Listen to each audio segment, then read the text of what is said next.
Hey guys, it's Justin with Shock Therapy once again with the new release of our radius rods or rad rods for our Can-Am X3s. So what makes our radius rods different from everybody else that's on the market? And we know that there's a ton of options out there. Many things separate us from the rest, so let's go over those key points. We have two different styles of radius rods, billet aluminum and 4130 chromoly. The billet aluminum are made from 1 1/4 70-75 aluminum. It's 1 1/4 in diameter for a massive look and very strong. The 4130 rad rods are 1 1/4 095 wall 4130 chromoly. The machine threaded spuds on the end we make in-house, and they are also 4130, unlike some that are actually made of mild steel. Our chromoly spuds are TIG welded, rosette welded, which means the tube is drilled and those holes are filled in so that it prevents the spud from walking inside the tube. They're also marked left hand and right hand thread so that you can easily adjust them by twisting the rod by hand during the alignment process. Our billet rad rods are hard anodized, and our chromoly rad rods are powder coated for longevity. But finally, one of the biggest items that sets us apart from the rest on the market are our rod ends. Most radius rod kits on the market use 5/8 rod ends on both ends.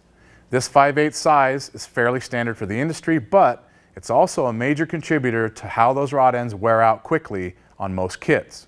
The larger the rod end, the stronger the rod end, the longer it lasts. Standard rod ends are 5/8 in diameter. Our rod ends are a huge 3/4 inch in diameter.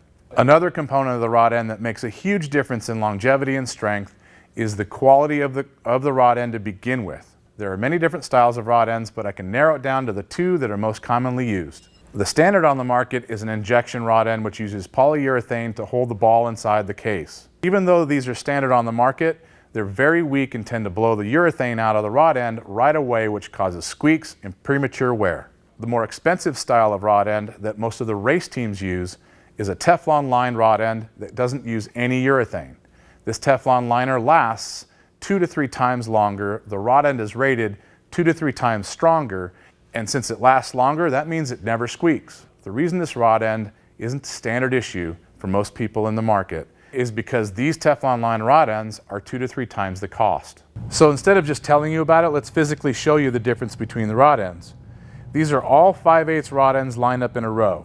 This is a brand new injection style rod end which is standard on the market, and you can see by looking closely these black injection ports on both sides are an easy way to tell this is injected with urethane. The back side of these are smooth with no injection ports. Easy to spot by looking at these two injection ports that are often either red or black. With a Teflon lined high quality rod end, there are no injection ports, and both sides of the rod end have a pressed in race to locate that Teflon. This is the high quality version and easy to see on a rod end kit. What typically happens with an injection style rod end is that you blow the injection out. Once the injection portion is missing, then this ball is metal to metal and causes squeaking and premature wear. It's easy to see when you look at the ball. You can see a wear line in the ball that's often gold colored or dark in color, showing you that the plating is missing and this is rubbing metal to metal. When that happens, you get massive squeaking in the suspension. Another feature of our private label rod ends, besides having our name in them, is the press fit on this liner assembly. Most rod ends can be ordered in an F1, F2, or F3 fit. That tells you how tight the ball is in the unit to begin with. An F1 fit is the tightest, and that's what all of our rod ends are. The reason that we run the tightest fit is because all rod ends tend to wear out over time. If we start with the system with the tightest fit, once it wears in, it has no play.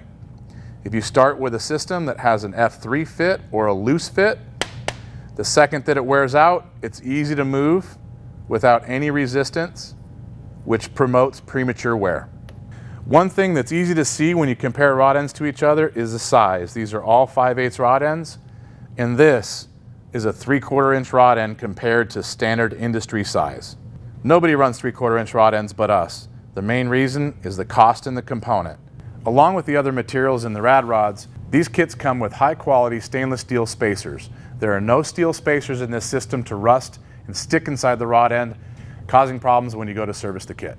We hope that you're just as excited as we are about these new rad rods coming to the market. They're the strongest one made with the largest radius rods on the market.